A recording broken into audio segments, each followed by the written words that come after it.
Hey guys, it's Robert here, and this is my review of the X-PLUS TOHO 30cm series Burning Godzilla from Godzilla vs. Destroyer in 1995. The first thing I want to say right off the bat is that I love this figure.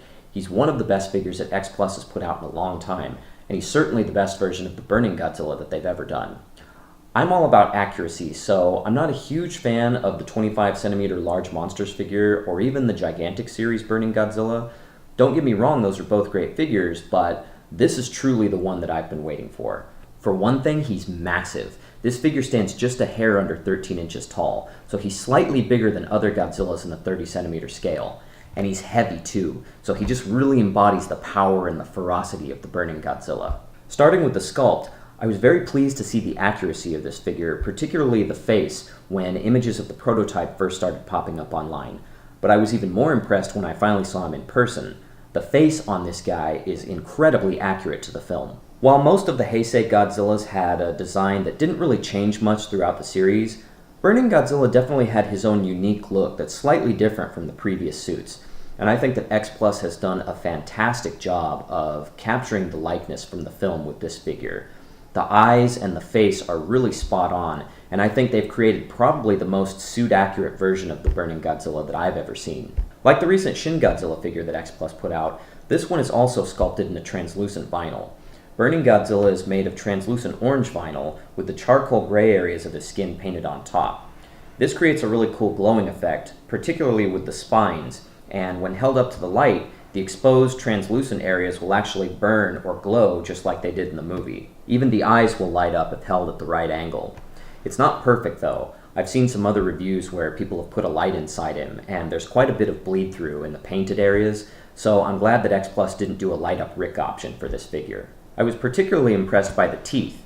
Burning Godzilla has double rows of teeth, each individually painted and sculpted. I was fortunate enough to see a screen-used animatronic head from Godzilla vs. Destroyer when I stayed in the Godzilla room at the Hotel Gracery Shinjuku. I've watched the video several times, and as far as I can tell, X-PLUS has recreated each and every single tooth, right down to the snaggletooth that he's got growing midway out of his gums on the top left side. That kind of attention to detail is another reason why I love this figure. The paint job is really well done. Again, the charcoal gray areas are painted on top of translucent vinyl. This really helps to accentuate the red and orange highlights of the burning areas. X-PLUS has also captured the look of the burning spines on his back as well. For some reason, I always thought that the glowing spines gradually transitioned from orange into the traditional bony white color of the rest of his spines. But going back and watching the film again, you can see that he actually has 5 sets of glowing spines and then a stark transition back to white, right where his tail begins.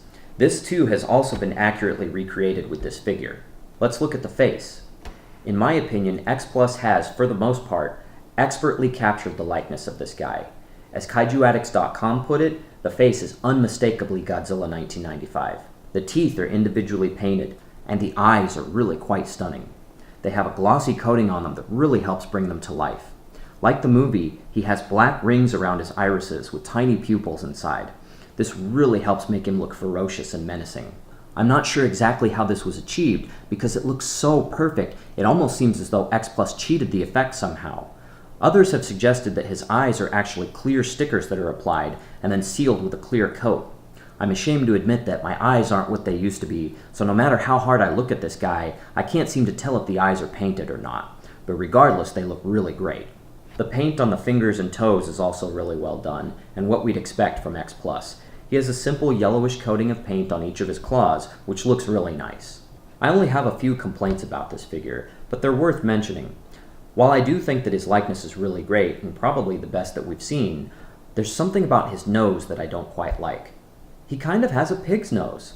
Maybe it's just that it's a little bit high up on his snout. Unlike the 3 Sakai Heisei Godzillas, which captured his face perfectly, there's just something about his nose that bothers me. And speaking of his snout, as other reviewers have pointed out, His snout is angled upward a bit much instead of being flush with the top of his head. I hadn't really noticed it before, but now that it's been pointed out, I can definitely see it. The rest of this figure is really great. I love the overall look of him. I love his pose. I like that his tail is positioned with a nice curve, keeping it closer to his body. This really helps to save a lot of space when you're displaying him on a shelf. And I like that his legs are actually posable below the knee. You can twist them and position them any way you like, and so that actually helps to save a lot of space as well. And now, just for a quick size comparison, we have the X-PLUS Godzilla 1992, and you can see that Burning Godzilla is just a little bit taller than he is. However, you can see that he absolutely towers over the Godzilla 1989 done by Yuji Sakai. So I'd say that Burning Godzilla is probably the biggest version of the Heisei Godzilla that X-PLUS has put out so far. Overall, this is a really, really great figure. Like I said, he's probably the best Burning Godzilla that I've ever seen, and he's one of the best figures that X-PLUS has put out to date. If you haven't gotten this guy yet, and you love Burning Godzilla, pick up this figure while you can. You will not be disappointed. That does it for this review. Be sure to like and subscribe and leave your comments below. Thanks so much for watching, and we'll see you next time. Sayonara!